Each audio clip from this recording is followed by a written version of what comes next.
Kazini utakutana na marafiki wanaokunywa pombe.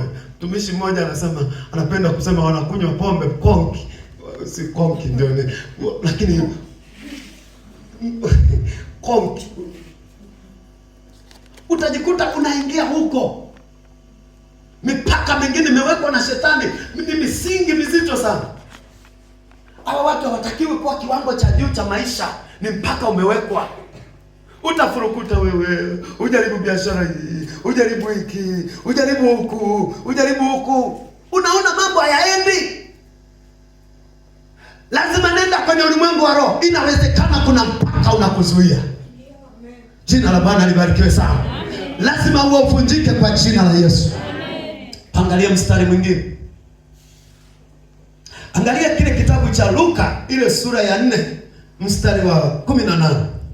Luka mtakatifu sura ya 4 mstari wa 18. Haleluya. Sauti zimekuwa chini. Haleluya. Amen. Kwamba ni somo linaingia au linaingia? Yes. Okay, sawa. Luka mtakatifu sura ya 4 ule mstari wa 18, kuna neno pale zuri. Hebu tushirikiane. Neno linasema hivi. Luka sura ya 4 mstari wa 18.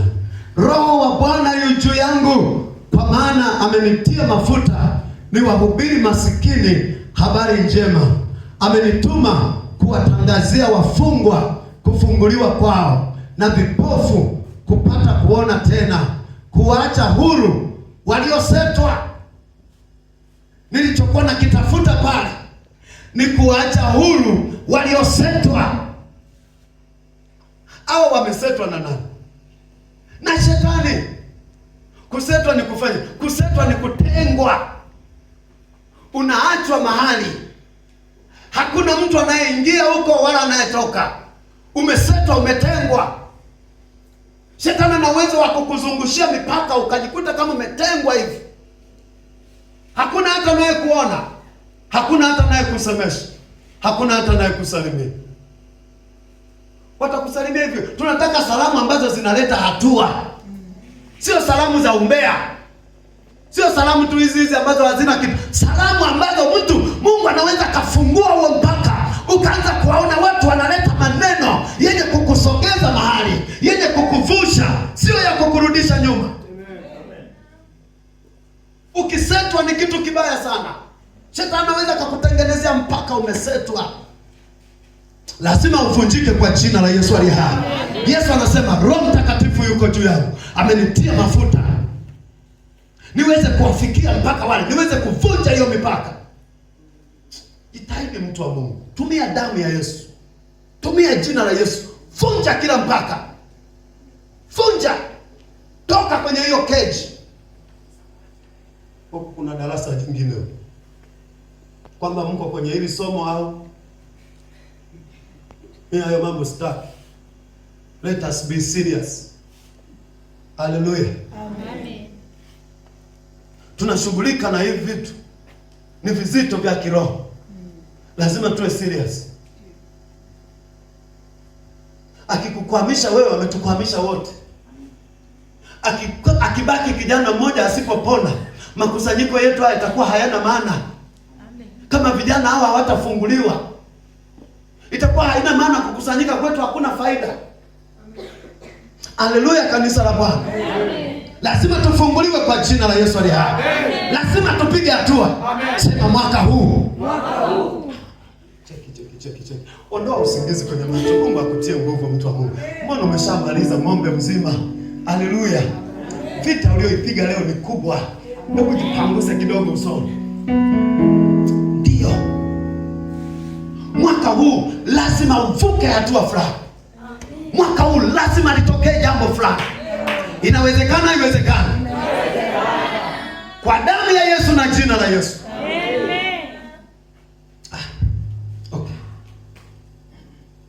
Okay, Daniel ile sura ya 10 mstari wa 13. Tumaliza hapa alafu tuangalie kipengele cha mwisho. Daniel 10 ule mstari wa 13. Kuna neno pale zuri sana. Shetani anaweza kukupinga, anaweza kukuzuia. Lazima ujue mbinu ya kutumia. Ukiona unakaa eneo moja moja miaka yote, unakaa eneo moja moja hapo hapo, tumia hii mbinu. Inawezekana kuna mpaka umechorwa. Haleluya. Amen. Mstari wa 13 neno linasema hivi: lakini mkuu wa ufalme wa Uajemi alinipinga siku 21, bali tazama, huyo Mikaeli, mmoja wa hao wakuu wa mbele, akaja kunisaidia, nami nikamwacha huko pamoja na wafalme wa Uajemi. Nisema shetani anaweza kutumia wachawi kukupinga, kukuwekea mpaka, kukuzuia ushindwe kusonga mbele, ushindwe kupiga hatua. Tunaishiwa kuwa na mipango iko kwenye makaratasi tu, lakini adui amesimama hapa, hatumuoni kwenye ulimwengu wa roho. Wengi wanasema yule mzembe sana bwana. Hakuna, sio uzembe. Kuna kitu cha kiroho kimesimama pale. Kuna mpaka umewekwa pale. Kama kule kwa Ayubu anasema utafika mpaka hapa, lakini hautapita. Maana yake ni nini? Umewekewa zuio, umewekewa mpaka. Ni kweli utajitahidi ufike mpaka hapa, lakini hautapita. Ni kweli utajitahidi uende mpaka shule, lakini kufanikiwa. Ni kweli utajitahidi ufanye na hiki, lakini kuvuka, ukiwekwa mpaka inakuwa ni ngumu sana. Lazima uondolewe kwa jina la Yesu aliye hai. Walio tayari usiku wa leo waseme amen. Amen. Cha mwisho, mpaka wa mwisho. Tunajua mipaka iko mingi ya kiroho, lakini angalau miwili inaweza ikatupa kitu cha kwenda nacho mbele za Bwana. Ni mipaka iliyowekwa na we mwenyewe. Mipaka mingine sio shetani tu, mingine ni sisi wenyewe. Haleluya. Usipoitika yani. Mipaka mingine ni mipaka imewekwa na sisi. Sema mimi mwenyewe. Kuna namna unajiwekea mpaka mwenyewe. Mtumishi alipokuwa na hudumu pale amesema hivi kwenye kile kitabu, aonavyo nafsini mwake ndivyo. Kwa hiyo kuna kiwango naweza ukajiwekea mpaka wewe mwenyewe. Na ukishaweka namna hiyo, inakuwa ni ngumu sana kupiga hatua. Ngumu sana. Angalia mpaka ambao unaweza ukajiwekea mwenyewe. Kwenye kile kitabu cha Mithali sura ya 6, ule mstari wa 7. Mithali sura ya 6, ule mstari wa 7. Haleluya. Amen. Mithali sura ya 6, ule mstari wa 7. Neno la Mungu linasema,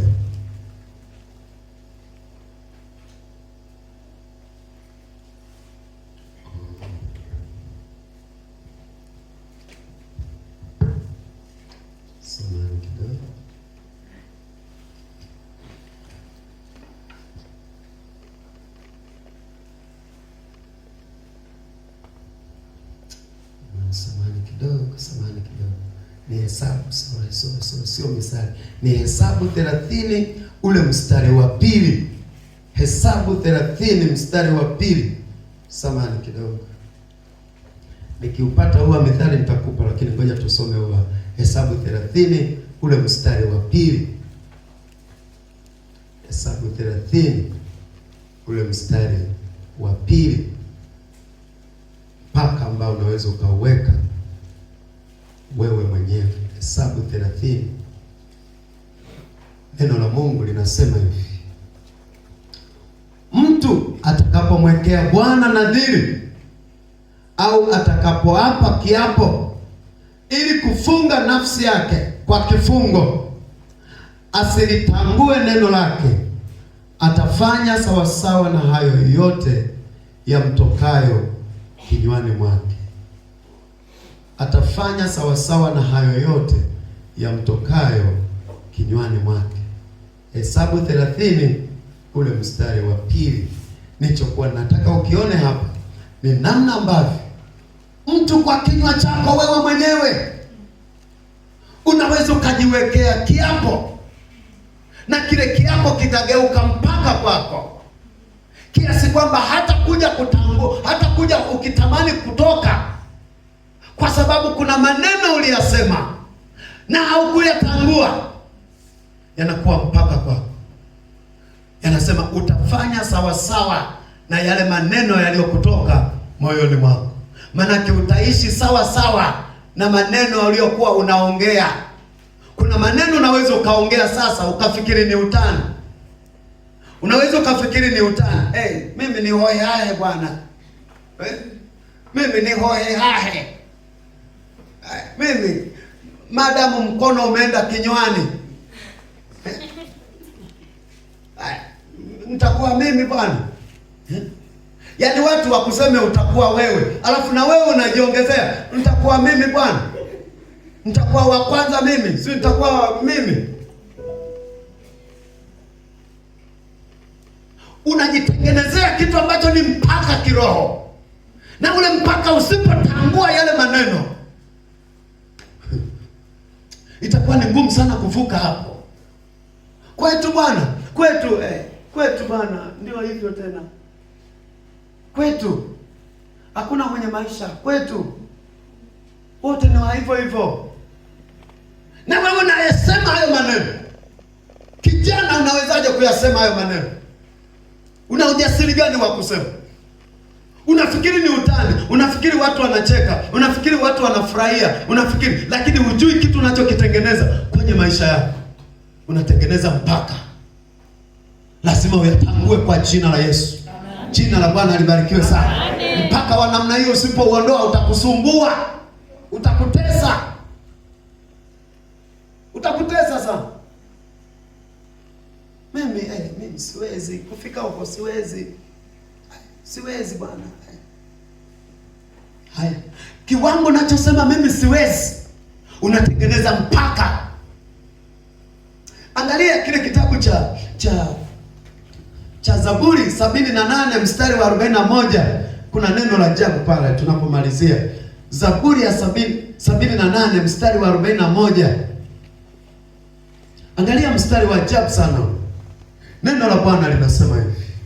Ule mstari wa 41. Zaburi ya 78 mstari wa 41.